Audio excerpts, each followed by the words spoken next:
बेटा यूट्यूब पे मेरी किसी भी वीडियो को सर्च करने के लिए आप अपनी क्लास लिखें, यहाँ पे क्लास एक्सरसाइज का EX ही लिखें और क्वेश्चन नंबर का Q लिख के NO जो भी आपका क्वेश्चन नंबर है वो क्वेश्चन नंबर लिखें। आपकी वो बुक नेशनल बुक फाउंडेशन की है तो NBF लिखें, पंजाब की है पंजाब टेक्स्ट बुक बोर्ड की है तो PTB लिखें, अगर सिंगल नेशनल करिकुलम की है तो फिर ये लिख दें, साथ मैथ सर नदीम नवर लिख के सर्च के बटन पे क्लिक करेंगे तो आपके सामने वीडियो आ जाएगी।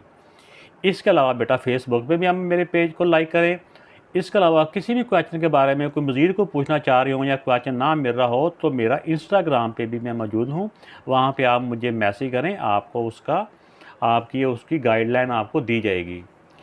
इसके अलावा अगर आपने चैनल को सब्सक्राइब नहीं किया तो सब्सक्राइब करके मेरी हौसला अफजाई करें, वीडियो अच्छी लगे तो लाइक का बटन ज़रूर प्रेस कीजिएगा।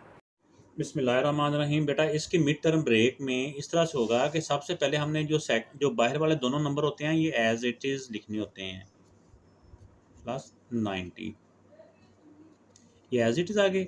अब इन दोनों को देखें मल्टीप्लाई करो, इसके जो बाहर वाले नंबर होते हैं इसके साथ 1 है ना, 90 को 1 से मल्टीप्लाई किया तो क्या आ गया, मल्टीप्लाई करने से 90 आ जाता है।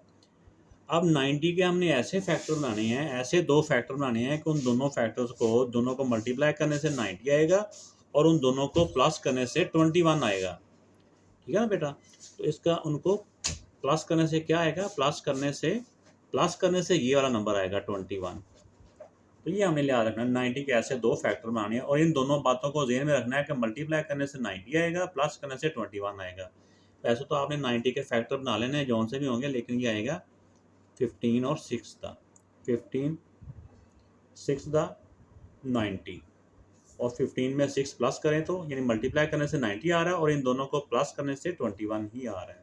अब देखिए अगर माइनस हो तो मैंने ये बताया, बार बार बता रहा हूँ कि माइनस आया तो इन दोनों नंबर्स को ब्रैकेट के अंदर लिखना है 15, और इन दोनों के साथ ना वेरिएबल यही वाला यूज़ करना होता है जो इनके साथ आ रहा होता है, तो साथ सेंटर वाली वैल्यू के साथ x है 15x। ये बताया ना कि प्लस करने से ये आना चाहिए, तो अब इन दोनों को प्लस करना 15x प्लस 6x। तो अब हमने इसमें नहीं सोचा, अब ब्रैकेट का फ़ायदा ये होता है हमने नहीं सोचा कि इनके साथ साइन कौन सा आना है, हमने बस ये देखा कि उनको प्लस करने से 21 आए, हमने 15 प्लस 6 कर दिया बस। अब बेटा हमने फर्स्ट स्टेप में हमने ये ब्रैकेट को ख़त्म करना है, ब्रैकेट के बाहर माइनस है तो अंदर के साइन चेंज हो जाएगा, ये माइनस है प्लस है चेंज होकर माइनस हो गया, ये प्लस है चेंज होके माइनस हो गया, प्लस 90, ये एज इट इज़ आगे बाहर वाले से इनको हमने चेंज किया। नेक्स्ट टाइम में हमने इनके पेयर बनाने होते हैं। अब देखिए दोनों में क्या कॉमन आ रहा है, इन दोनों में x कॉमन आ रहा है, x 2 थे तो एक x बाहर गया बाकी एक x रह गया, 15x में से x बाहर गया बाकी 15 रह गया। अब इन दोनों में देखो ये दोनों कौन से नंबर से डिवाइड हो रहे हैं, ये दोनों 6 से डिवाइड हो रहे हैं, -6, तो इसमें से 6x में से 6 बाहर चला गया बाकी x रह गया। अगर माइनस कॉमन में हो तो अंदर का साइन चेंज हो जाता है। अब 6 को किससे मल्टीप्लाई करें, 90 होता है, 6 को 15 से मल्टीप्लाई करो तो ये 90 हो जाता है। ये हमें यहाँ से भी अंदाज़ा हो जाता है कि यहाँ पे भी x माइनस 15 आया तो यहाँ पे भी x माइनस 15 ही आना चाहिए। अब जो ब्रैकेट के अंदर दोनों सेम आ रहे हैं उनको एक ब्रैकेट में क्लोज कर देना हमने, x माइनस 15 इन दोनों को एक ब्रैकेट में, और जो कॉमन लिए हुए हैं वो दोनों दूसरी ब्रैकेट में क्लोज हो जाएंगे और ये हमारा आंसर आ गया। बिस्मिल्लाहिर्रहमानिर्रहीम। बेटा इसकी मिड टर्म ब्रेक इस तरह से होगी कि मिड टर्म ब्रेक में सबसे पहले, क्योंकि इसकी जो मिड वाली जो टर्म होती है ना उसको ब्रेक करना होता है, मिड टर्म कहते हैं दरमियान वाली जो टर्म होती है उसको ब्रेक करना होता है। तो इसमें जब ब्रेक करना होता है तो बाहर वाली दोनों वैल्यू एज इट इज़ आ जाती हैं, ये भी एज इट इज़ आ गया। अब इसको क्या ब्रेक करने का मेथड क्या है, ये बाहर वाला जो दोनों नंबर होते हैं ना, ये नंबर और इसके साथ 1 है, इन दोनों को मल्टीप्लाई करो, 2 को 1 से मल्टीप्लाई करने से दोनों को मल्टीप्लाई किया तो क्या आता है, 2 आता है।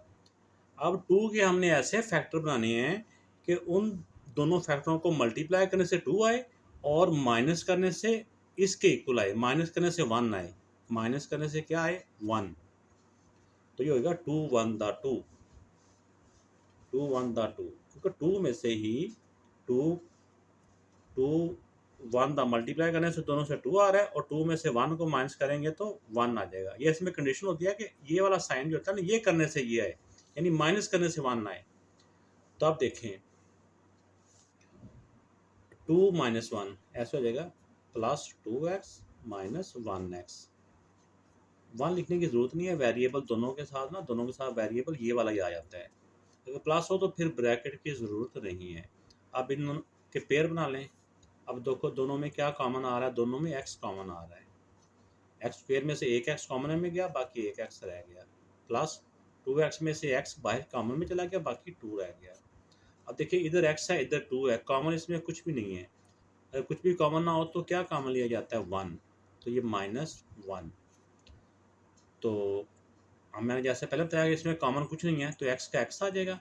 देखो ना x 1 था, x ही रह जाता है। अगर माइनस कॉमन में हो तो ये सेंटर वाला साइन भी चेंज करना होता है। अब ये 2 का 2 रह गया, क्योंकि 2 1 था, 2 ही रहता है। अब देखिए दोनों ब्रैकेट के अंदर सेम वैल्यू आ गई है, साइन भी सेम है। जो दोनों सेम होते हैं इनको एक ब्रैकेट में क्लोज कर देना होता है, और जो दोनों कॉमन आए होते हैं उनको दूसरी ब्रैकेट में क्लोज कर देना होता है। ये बेटा इसका आंसर आ गया।